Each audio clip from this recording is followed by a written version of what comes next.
y a presque 2 milliards de musulmans dans le monde et ils sont répartis dans presque tous les pays du monde. Parmi ces pays, certains ont plus de 90% de la population qui est musulmane. Ils sont environ une trentaine. À cela, si on ajoute l'ensemble des pays où les musulmans sont majoritaires, on totalise une bonne quarantaine de pays. À tous ces pays majoritairement musulmans, on peut ajouter les territoires majoritairement musulmans qui appartiennent à des pays non majoritairement musulmans. Puis à cela s'ajoutent les communautés musulmanes éparpillées dans le monde sous forme de minorités. Il existe aussi 3 grandes branches de l'islam, le sunnisme, le chiisme et l'ibadisme. En bref, l'islam c'est très varié, on le trouve sous de nombreuses formes et les pays musulmans ne sont pas tous pareils. On va donc faire un petit tour de quelques pays. Tout d'abord, il existe des pays musulmans qui appliquent la charia, c'est-à-dire que l'islam est la religion officielle et elle y est rigoureusement appliquée dans la loi. L'Arabie Saoudite, par exemple, est considérée comme un pays très religieux et conservateur. Sa religion officielle est l'islam sunnite, dans sa variante wahhabiste. L'Iran aussi, sauf que c'est un pays chiite. Ces 2 pays, Arabie Saoudite et Iran, ont comme objectif de se positionner comme chef de file de leur branche musulmane. De grandes rivalités en découlent.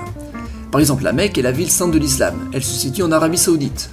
Lors du pèlerinage, de nombreux Iraniens vont en Arabie Saoudite, ce qui peut créer des tensions entre les 2 pays. Un autre problème, la région du Golfe arabique est la région la plus riche en pétrole de l'Arabie Saoudite. Mais la population y est majoritairement chiite, comme en Iran. Là encore, l'Iran peut jouer de son influence dans cette région via sa religion.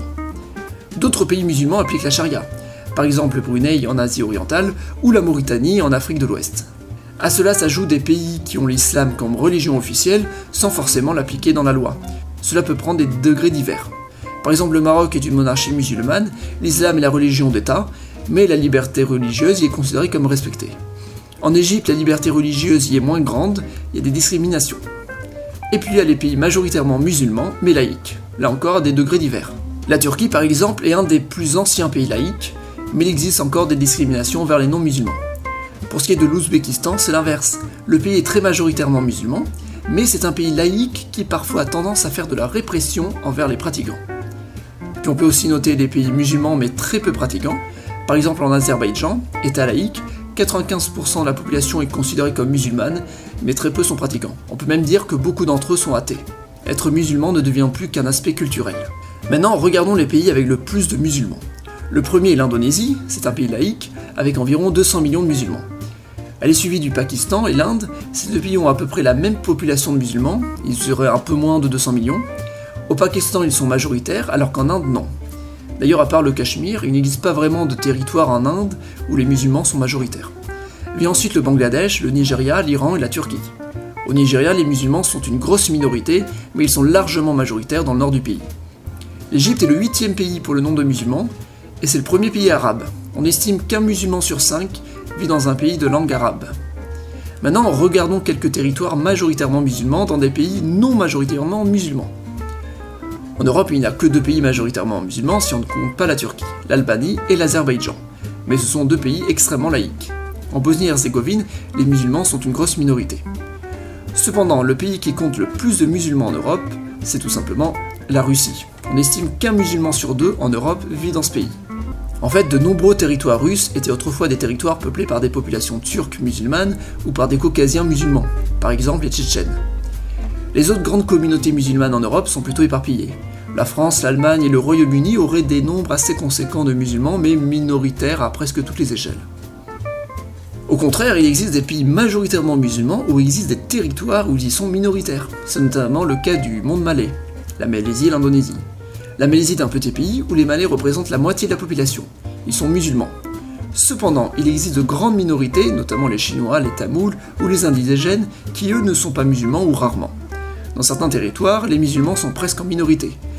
Mais malgré ce multiculturalisme, le pays est officiellement musulman. Il y a une liberté religieuse assez faible pour les musulmans qui ne peuvent pas changer de religion.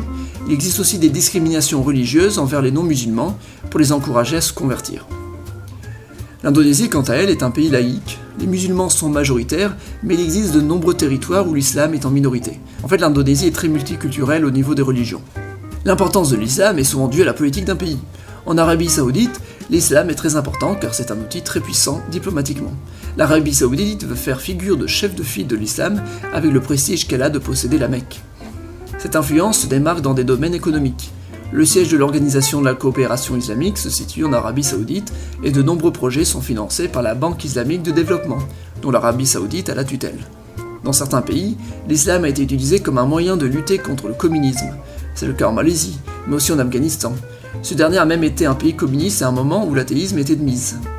C'est pour cette raison qu'ont été financés des groupes rebelles islamiques. En Chine, pays communiste et donc politiquement athée, les communautés ouïghours musulmanes subissent une forte répression. Enfin, certains pays musulmans très athées le sont parce que justement, ils ont été communistes par le passé. C'est le cas de l'Albanie ou des anciennes républiques socialistes soviétiques. D'ailleurs, aujourd'hui en Albanie, il y a une tentative de renouveau avec l'islam. Le pays est membre de l'Organisation de la coopération islamique et des projets comme les autoroutes sont financés par cette dernière. Bref, en conclusion, on peut dire qu'il y a beaucoup de musulmans dans le monde, qu'ils parlent des langues très différentes, qu'ils ont des cultures très différentes et aussi une pratique de l'islam très différente.